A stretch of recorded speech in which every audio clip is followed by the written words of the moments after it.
चतुर्भुजं प्रसन्नवदनं ध्यायेत् सर्वविघ्नोपशान्तये।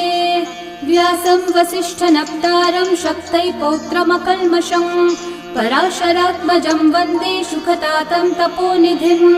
व्यासाय विष्णुरूपाय व्यासरूपाय विष्णवे नमो वै ब्रह्मनिधये वासिष्ठाय नमो नमः। अविकाराय शुद्धाय नित्याय परमात्मने सदैकरूपरूपाय विष्णवे सर्वजिष्णवे। यस्य स्मरणमात्रेण जन्म संसारबन्धनात् विमुच्यते नमस्तस्मै विष्णवे प्रभविष्णवे। ॐ नमो विष्णवे प्रभविष्णवे। श्रीवैशम्पायन उवाच श्रुत्वा धर्मानशेषेण पावनानि च सर्वशः युधिष्ठिरः शान्तनवं पुनरेवाभ्यभाषत।